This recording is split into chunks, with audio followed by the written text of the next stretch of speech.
Hello, folks. Welcome to Movement Monday for Monday, June 10th, 2024. Again, this is Movement Monday. We're your hosts, Ray Reyes and Hampton McCullough. Hampton, how you doing? I'm good. How are you today? I'm good. Good. It's been sunny here in Washington, so you can't complain about that. Here too, It's actually. Yeah, Which well, is nice. good. Yeah, is all the snow melted and gone? Oh yeah, it's Oh, been good. yeah. Thank God. Well, good deal. All right. Well, today we are going to take a little bit of a different focus, recognizing that this is Movement Monday, but movement is typically part of your lifestyle and how you get into, making sure that you're moving. But if you're not feeling your body properly, you typically aren't going to have as easy of a time getting into your movement and staying on a regular pattern of keeping movement in. And so we are going to kind of shift the focus a tiny bit today and focus more on what leads into movement. So, Hampton, I'll turn that over to you and let you give a little bit of what's on your mind to start this one today. Okay, so this one's kind of personal because you know, but I had kind of a lifestyle switch because in the gym and when I would get my movement, I noticed I was tired. I felt fatigued, like all my muscles felt fatigued. I didn't really want to show up. And I know that days are going to happen that you don't want to show up, but this was like, a constant, like, it felt more of a chore than something that I wanted to do, right? And so I kind of realized that I needed to have a pretty much just full blown lifestyle change, right? So I made the choice to go carnivore and do the carnivore diet. And I'm on week or day 10, I'm sorry. And I've been taking a strict break from the gym because we've talked about this in other episodes. I didn't want to burn myself out and completely resent it or hate it and, you know, just you overall not want to go ever again. Right. Yeah. Because if I get to that point, I'm going to find something else running outside and I'll solely run outside for months, and I can do that here right now, which that's not a problem. And we have been, instead of going to the gym, we've been doing hikes and walks outside and things like that. But I, especially for having such a long winter here, I have to have the gym as a resource for me. Um, but I changed to carnivore diet 10 days ago and I'm like the difference that my body feels energy wise and just the bloating's gone and I have Optimate to thank for that too. Um but just how I feel, like cutting out sugar, processed foods, things that it's full elimination diet, right? Because I've strictly ate meat, eggs, and like my kind of cheat, and it's not even really a cheat, but is cottage cheese because some of them have additives, but I get the one that has the least amount of ingredients, right? Mm-hmm. Um, but I was excited about talking to you about this because I know like our lifestyles are very similar, but you have done the no sugar and no yada yada yada. My cheat now is cottage cheese. Like it used like 10 days ago would have been like a candy bar or something, like Yeah. Cold Stone ice cream or, you know, something so bad that just like my body does not need and my body does not thank me for, right? And so now Yeah. it's like if I have a piece of Well, fruit, I'm like, oh, I cheated. yeah, exactly. And that's And a completely different kind of cheat. I mean, it's like, some people's healthy is your cheat, and it's like that's okay, and it's recognizing that. But mhm, one thing that I want to pinpoint is that I think a lot of people, when they start dieting, or start a lifestyle change, cottage cheese is one that it kind of gets overlooked. It's got a high amount of protein in it, and folks don't necessarily give that the credit that it needs if they're not well versed on what foods are and what proper nutrition Mm-hmm. is put into your body when it comes to weight training, when it comes to building muscle, when it comes to getting that protein in. And there is a lot of, diet bloggers, if you will, that I follow, push cottage cheese a lot because it is. And if, for me personally, as a kid, I hated cottage cheese so bad. And when I did keto, it became very much of a treat, and which is, it's just so night and day, what the Mm-hmm. complete 180 of what it was. And so I completely get when you say, that's where it's at, because it becomes kind of a, it sprinkle a little bit of salt on it. It makes, I don't know why that makes such a big difference with cottage cheese, Right. um, But it's but it like, does. I feel so like, I feel so good switching this lifestyle that Uh-huh. like I don't want to actually cheat Yeah. because I don't want to feel the way I felt before, right? So Yeah. it's really interesting. I don't know, I thought you would like that cuz like my cheat is just like complete 180 now. Well, and that's, I think that says a lot within itself, because a lot of times people go on diets and they're forced to be on a diet. And so that the mindset of this is enjoyable and I can get on board with this lifestyle is huge versus, oh, I have to eat another salad. I went on a, a, a meal plan probably in my mid 20s. And it was a very strict, very, and my mind, very just cut out of what you can have each meal. And you could have all of the raw broccoli that you wanted to have at any given time of day. And so when you wanted to snack, you took raw broccoli and eat it. Could not have been steamed, could not have been cooked. It had to be raw. And at that point in my life, I now looking back realize that I was not ready for that in my mind, because I was convinced that, well, I had been eating so much that I didn't wean off of my food, and so my appetite was still there, but I wasn't getting enough food to feed that, so I was miserable. So what did Mhm. I do? I ate all of the broccoli that I could to try to feed that appetite, and I couldn't get enough. But I ate so much broccoli that I couldn't eat broccoli for like a year after that because I hated it. And Yeah. so, fast forward to when I did keto back in 2019, broccoli became like my go-to, but it's also steamed broccoli. So it's very Yeah. different, but yeah. And so, I mean, I love me some broccoli still. It's definitely a treat of mine, which sounds weird to say, but I also prepare it different now. I've married a woman that knows how to cook things a lot better than I did when I was Right. by myself. Um, but it's a matter of your mindset and being able to get to where you're at and being ready for that and enjoying it, because if you don't enjoy it, it's a lot harder to sustain and to stay the course. I was thinking about this too. Like, I was working out so hard. I was, you know, good heart rate, good, mile times, good bike times. All that stuff was like, yes, right? It's crazy to realize how crummy I was feeling now that I have all this energy and, Mhm.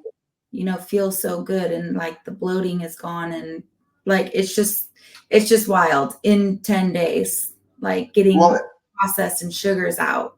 yeah, and that's where I have mentioned plenty of times that I did keto for 3.5 years, and I loved it. It was very easy for me to do at that point. It became very much of, I can go anywhere, I can do any sort of restaurant, be out on the go, with soccer tournaments, baseball games, whatever, and find something that was keto friendly that would feed what my lifestyle was. 3.5 years is a long time to do that. But I started to find that, once I kicked up my fitness routine and got more movement in and worked harder, that my body missed the carbs that I wasn't allowed to have. Even the little things like the fruit. I love green apples, but apples are high in sugar Mhm. when it comes to a keto mindset. And so it became very much of a, once I got to have an apple, it was like, oh my God, this is so good, So it's like, But it's nice because you get to choose like and shift your lifestyle for mhm. what is your Yeah, body's what need. Or exactly. And this is where the important part of this conversation comes in, is that one person's lifestyle isn't going to work always for everybody else. And right. so, depending on what your movement, and even though you and I are both very active people, we're active in different ways.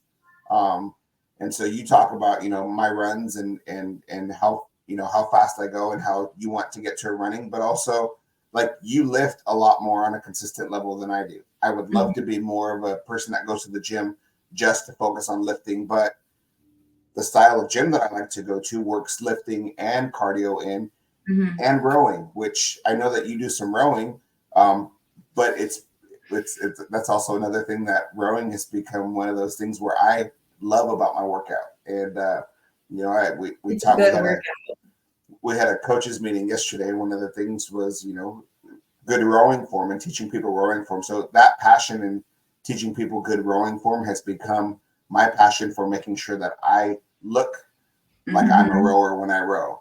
And Mm-hmm. so it's just funny how life progresses and teaches you different things about yourself. So I'm here for it. I love that you're loving the carnivore diet, because when it feeds your energy as much as it gives you the energy, Mm-hmm. that's where it's at. That's Well, where it's I was at. also like, well, because to like be honest, I don't have a lot of weight to lose anymore, but I was either really under eating or really overeating. Mhm.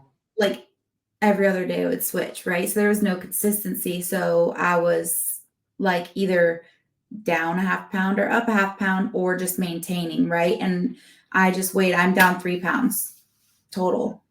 Yeah, well, I and don't have a lot to let's lose, dive into but that a little bit more, because weight loss isn't always the end all be all goal. That's not your ultimate goal. You're not a person that needs to lose weight. You want to shift your weight. You want your weight to look different. yeah. And so you want that, that there's a difference between a flabby 100 pounds versus a muscular 100 pounds, Mhm. and they look very different. And you're not necessarily looking for that number on the scale to change. You're looking for that visual in the mirror to change. And so that's I see that a lot with you, and we don't talk about that enough. We try to dance around it, but really what it comes down to is you and I are both focusing more on weight management than we are on weight loss. Mhm. Yeah, I probably still have a good 20 pounds to lose, but my mindset isn't 100% focused on losing weight. And so I Well, haven't accomplished it well, yet. same. And honestly, like I wouldn't mind gaining weight if it was muscle, Mhm. right? I don't care about the number on the scale. I care about what I look like. And Yeah. that's what I noticed with the carnivore diet is my stomach is so much less bloated. I'm so much more lean. And it's crazy because like I don't know because I don't have the scale, but water weight. What is your body retaining water? Mhm. Like there's just so many factors other than like I have X amount of weight to lose because in reality, losing all that bloat just from 10 days, like I would be happy at staying at this weight. Yeah. Like I Well, because yeah. And that's why it's important for, BMI measurements are important to take everything into consideration rather than just the scale. I have a smart scale that does a pretty good job of, checking the whole body and giving me the difference of where your weight's at, but also it has an attachment as well that I do measurements with, that it feeds into an app. And so I can take my measurements and it'll tell me what my, where my gains are, where my losses are. yeah. And so I very much look into when I gained weight to, did I gain muscle mass? Because it's like, well, that's something that needs to be put into consideration, because I'm not going to stop working out because I gained weight. Mhm. Um, that's a goal. So, And like also other because we're talking to an audience, right? Others don't have to do that because no. I know the scale is like really a hard no for some people, and that's Hmm. okay. Hmm. Like don't get fixated on the scale. You Like shouldn't. just Yeah, use your eyes for how you want your body to look, right? I guess. indeed. Like or how your clothes are fitting or non-scale victories. You choose them. Non-skill victories is where it's at. Yeah, Mhm. yeah, So, but I love the scale to be honest, just because I'm a numbers gal, I guess. yeah. So, No, I get it. anything else you wanted to add? I don't think so. I think that you left off at a good point there, where that the scale is important to some and not so much to other, and it shouldn't be Mhm. the end all be all. So that's definitely a good way to wrap it up. So, but we'll jump into the product spotlight real quick. You did mention the Optimate and how it's your friend. With that, our product spotlight today, I always twist this the wrong way. Our Optimate here is our pre and probiotic, and I deem this one of the Fit Fam favorites because, no matter what meal plan you're on, what type of diet you're on, um, healthy gut is the most important. So a pre and probiotic, this one here, it's the first time I've ever had a pre and a probiotic in the same one. And I tell you, when I say that it's a favorite of mine, it's probably the favorite because it's the easiest to take.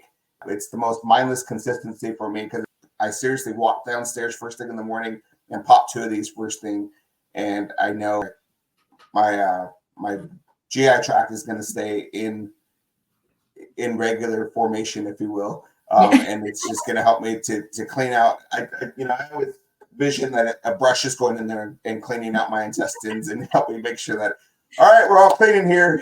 My child loves those. She loves to open them up. She puts them in her fusion drink. She makes one every morning at Granner's house, and she opens a little capsule and taps it in her drink. And it starts with the kids too. So, Yeah, definitely, I love that. but I yeah, saw her that's video. That was awesome. awesome. Good deal. All righty. Well, anything else before we wrap it up? No, I'm all good. All righty, good deal. Once again, we are your host, Ray Reyes and Hampton McCullough here with Movement Monday. We do this every Monday to talk about movement and vitamins and supplementation and how that fits into your lifestyle. Again, we focus a little bit more today on the lifestyle and how that works into your movement and feeling that for you. If this is your first time watching, take a look. We do have plenty of information on our channel, plenty of different topics that we've covered. Give us a like, give us a subscribe so that way you can know when that new episode is live each week. A new episode comes out every Monday, hence the Movement Monday. If you have a passion about vitamins and supplementation, or movement is something that is a passion of yours as well, please reach out to us if you'd like to join us. We'd love to have some guests on this channel, and just kind of break up add a different voice to it. It helps from time to time. Other than that, we will remind you to drink your water, take your vitamins, get your movement in, get it done. Talk to you later. Have a good one. See ya.